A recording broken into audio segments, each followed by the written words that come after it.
Welcome to The Lion's Share, the podcast where family, faith, football, finance, and fun come together. Join Mitch Lyons, former NFL player turned financial pro, as he shares insights and stories from his unique journey.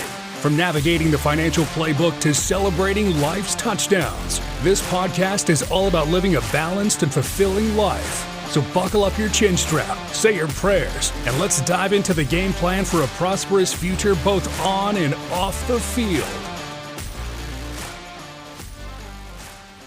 And welcome back to The Lion's Share, where we talk family, faith, football, finance, and fun. I'm your host, Mitch Lyons.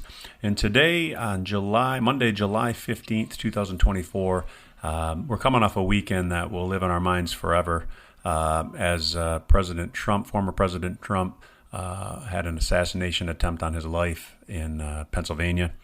And, just one of those moments that sticks out in your mind. I remember being a 11-year-old or almost 11 back in 1981 when President Reagan was shot by John Hinckley. And you remember where you were when you heard that. And I was in Mrs. Henderson's fifth grade class, and I remember the custodian, Eddie, coming in and telling us that the president had been shot. And it just sticks in your mind. And I'm sure for the generation before me, they certainly obviously remember JFK being assassinated in Dallas.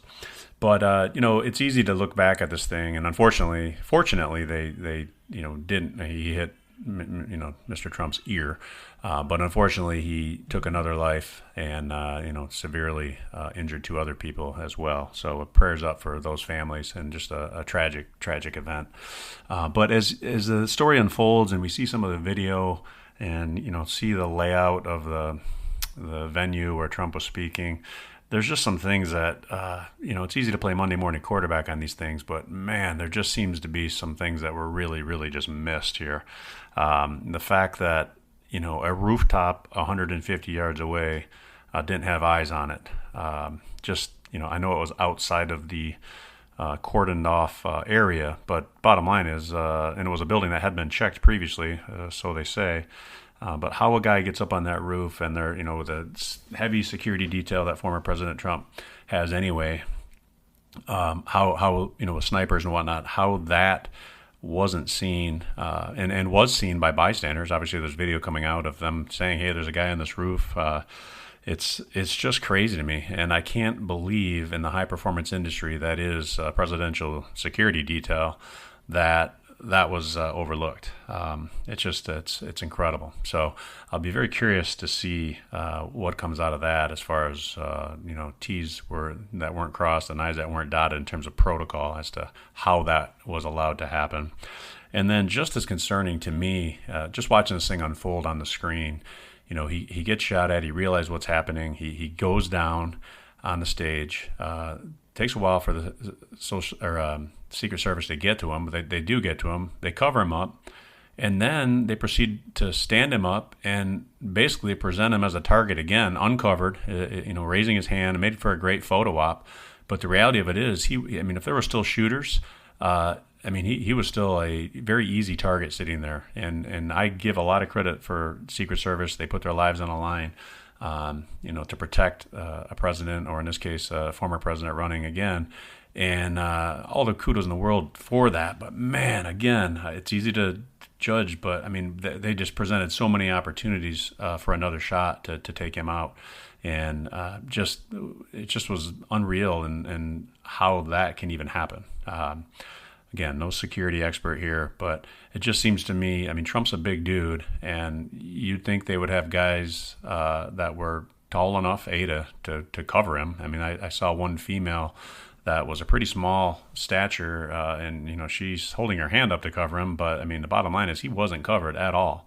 And why they let him stand there for so long, perplexing to me. It really is. And again, just my thoughts, but love to hear comments on what maybe what you thought. But I just think a lot's going to come out in this. I hope we'll get some of the truth here in terms of what should have happened, and certainly we know what could have happened. But how was this allowed to go down? So I don't know, but just my thoughts. Obviously, a weekend that will stick in our minds forever, seeing those images. And unfortunately for the family that lost their father and their husband, tragic, unbelievably so. And for the other two gentlemen that were significantly hurt very badly, we pray for them. And I just hope this nation can come together and not resort to violence. We knew this was going to be a crazy election cycle, obviously, and it will continue to be. But I just, gosh, for the love of God, can we not try to kill each other? I mean, it's gut-wrenching to see.